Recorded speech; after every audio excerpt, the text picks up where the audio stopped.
mubo ra ning atong ebanghelyo pero undanon kaayo. Gani mao ni ang ebanghelyo nga gibatunan sa atong mga santos, labi na gyud sa mga martir. Kana bang moingon nga magpakamatay gid ta aron mamunga tagdaghan. Kay ni kamatay manggod nato mga igsuon matud pa ni Kristo, hukman ta sumala sa atong mga binuhatan. Ikamatay ba? Dili tanawon ang atong ranggo, presidente ba ta, senador ba ta, congressman ba, santo papa ba ta, unsa pa na diha, obispo ba, pare, or sakristan, or dato ba, or pobre, di na mo'y tanawon. Ang tanawon sa Ginoo sa estado sa atong kinabuhi, sa estado sa atong kinabuhi, unsa may atong mga binuhatan. Nya kining mga binuhatan sa tao mao ni ang gitawag ni Kristo og bunga. Matud pa niya ang kahoy mailhan sa iyang bunga. Kung maayo gani, lami gani ang bunga, maayo sad na nga kahoy. Nya ang tao sad kuno matud pa ni Kristo mailhan sad sa iyang binuhatan. Gani ang mini ug ang tinuod nga propeta maila sa ilang binuhatan. Sige, lingi ay mong tupad yung na daghan na kagbunga. Pungatan ako no, na daghan na kagbunga. Nga mo sanong gani yung na unsa man lami imong bunga o dili. Kay usahay daghan tagbunga pero way lami. Kanabitang inigkatilaw sa mga tao sa atong binuhatan mukulima. Mo ana mo aslom ang naong ba? Nang litan dato ka. Oh, very good. Dato ka. Sa ato pa, kusog ka maning kamot, kugihan ka mo tigom o kwarta. Okay, good. Blessed ka sa Ginoo. Kay sa una, pobre ka, karon milyonaryo na ka. Yes, very nice. Pero kumusta man ang imong relasyon sa imong isig katao, ginamit ang imo karong bag-ong estado. Dili ba mo aslom ang ilang naong sa dihang imong gikural ang ilang agianan? Di na hinoon sila kaagi? Sa dihang nangural ka, unya imong gialihan ang kanal sa tubig, adto na noon mulinaw ang tubig sa ilang mga balay, panahon sa dakpong uwan. Ana, di mo aslom ilang naong nga magsigi kag paningil anang imong gipautang nga imo pag yung gibutang ag interest, nya ikiha pag yun nimo sila, o di kabayad ang mga pobre, di ka mo aslom ang naong. Oy, tubag. Kanang yaw-yawan na kay ka, magsige na kag pamalikas, sige kag panglatos anang imong mga anak, tungod lang kay di ka kauyon silang binuhatan, di ka muaslom ang naong sa imong mga anak. Kanang magsige na lang ka anang sugal, di na gani kakaatiman sa inyong pamilya, isip bana, isip amahan, tua sa sugal ug sa inom, tungod lang kay anak kay kwarta, anak kay mga barkada, di ka muaslom ang naong sa imong pamilya. Kanang magsigi na lang yung kog pangulikta.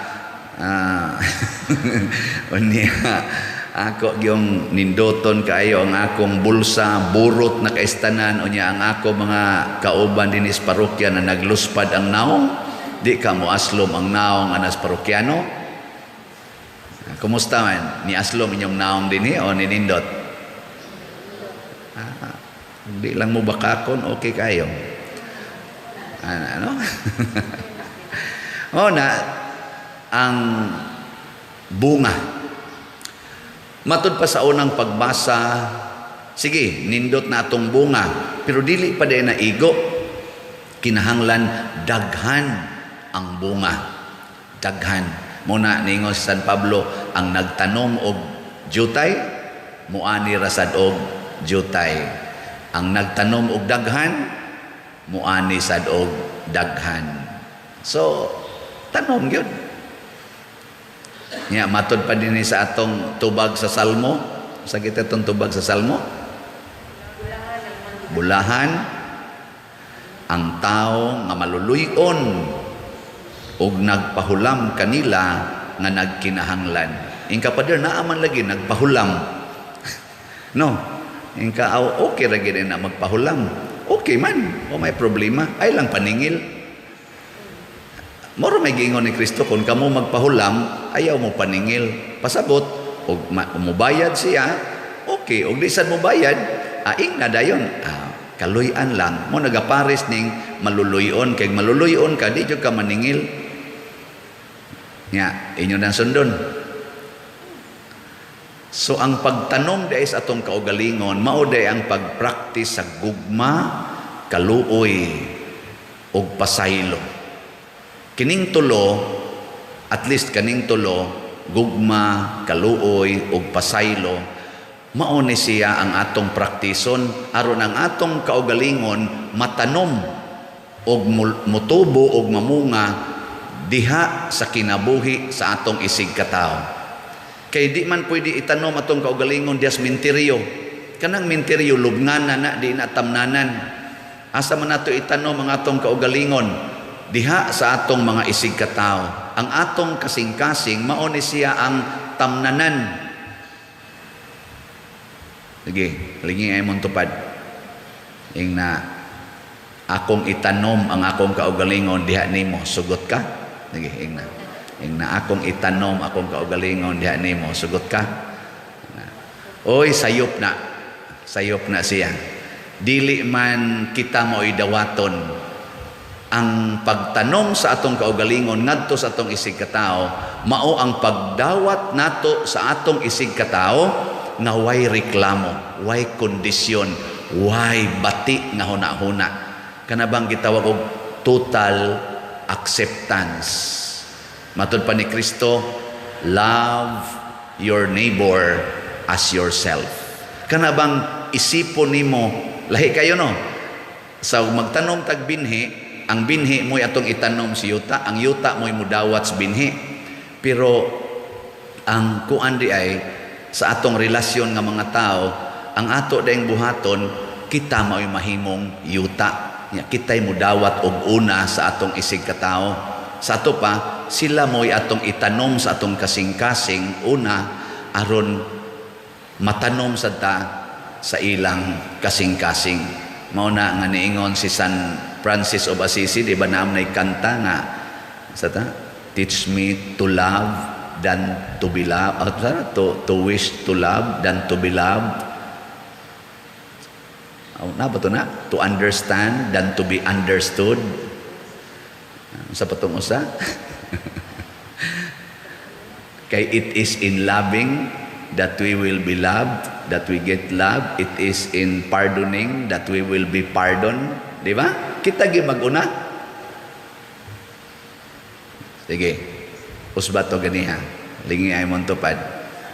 Ing na sultihi siya na gidawat tika na way kondisyon. Sige. Sige na. Dito sa inyong balay, kamo, iniguli ninyo, ingna ng kauban nyo sa balay, tagsa-tagsa agyon sulti, ingna, gidawat ka na way kondisyon. Ang tapulan kay nimong anak, imong dawaton. Ang kugihan, imosang dawaton. Ang buangon, imosang dawaton. Ang buutan, dawaton. Indot no? Mao na hitabo sa mga martir.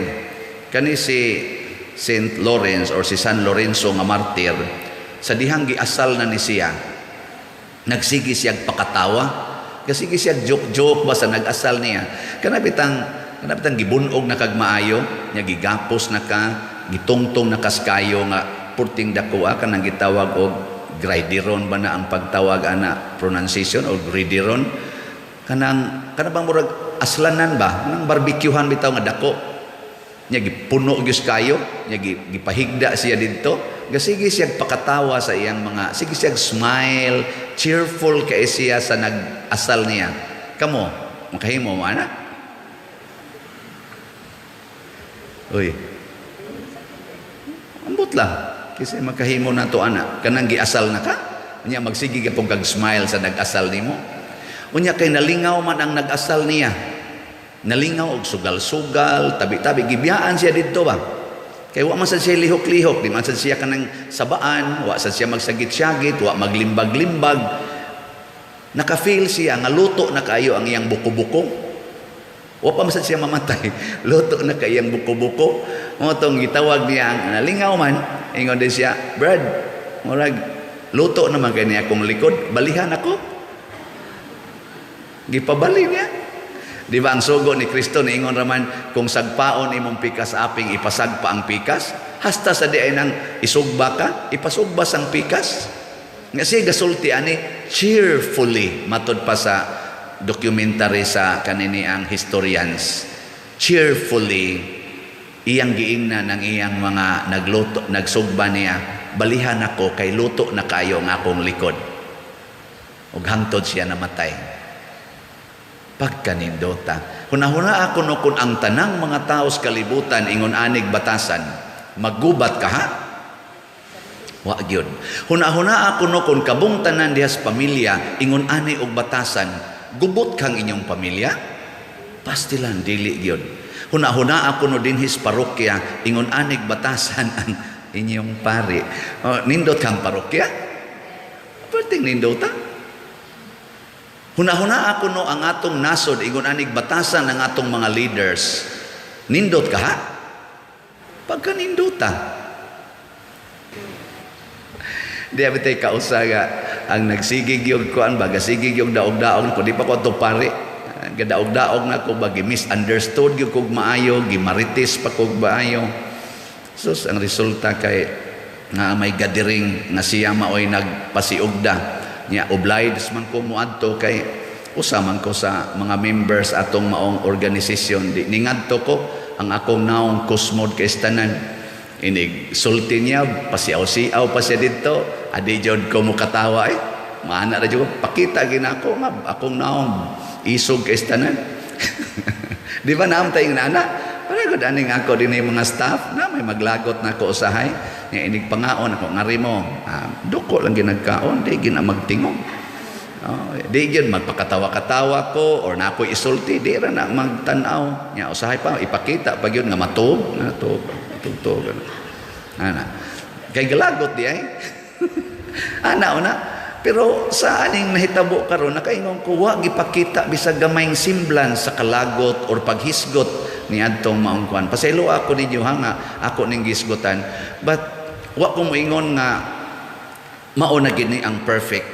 Pero how I wish the leaders of countries and the church naaaning batasan nga Diosnon ba kana bang mutan-aw sa nindot nga nabuhat sa usa ka tawo dili magsigig tan-aw sa bati. Kana bang timan-an nato ang nindot nga nabuhat sa usa ka tawo dili ta magsigig timaan anang bati niyang nabuhat. Kay pulos man kita mga bati. Naa sa tay mga nindot. Alingian ay mong tupad. Tanawa ko no ang naong na nindot ba? Labi na gyud naana dahag tan-aw ang naong nga. Naa kay daghang makit-ang bati oy. Pero mao ba nay atong i-highlight ang nindot Christian love highlights the positives and reject or neglect the negatives. Gani matod pagani ni Kristo, conquer evil by doing good. Ang bati, buntoga pinaagig, nindot, padanglitan imong bana, nangabit, kabati ana. Pero inig uli sa imong bana, gikas iyang kabit, appreciate. Dong, salamat, ni uli ka after 3 weeks. Mingaw na kay konimo. Now, I can have you. Ayaw paghisgot nga diin bang ka, diin naman sakat, dito na sa galumlum atong imong kabit, animala ka, pastiha ka. Ayaw anak, ingna nalipay ko ni anak ka, nauli na ka. Anak, kung sa may imong kinahanglan, sa may akong buhaton, highlight the positive, kadakong positive anak nga niuli. Nya, mahimo na ninyo mga asawa. Kamong mga bana, kung ang inyong asawa gidate sa pari mga 3 weeks or 3 days lang, ana, wa molis inyo, dagi kuyog sa pari, wa mananghid. Pag uli, kung sa inyong isulti mga bana, may sad mo, salamat sa Dios na uli na ka. Gihatod pas pari. Ana. May gani kay pari gyud mo imong gikuyugan. Ana, mo ana ka. O kanindot anak mo kuyog sa pari, kapasitive anak. Oh, mga naong ninyo ambot lang. I-post pa sa Facebook, kuyog ang pari sa imong asawa. Mo ang pag-istoryang di mao, di ra bagin na tinuod. Aw pa nagsama tinuod sad pero di na tinuod. Na highlight the positives, ignore the negatives. Nya kini siya sakit, kini siya makamatay ni. Ang resulta unsa man? Pagpakamatay lang. Sige, ang mga patyonon nindog na tag.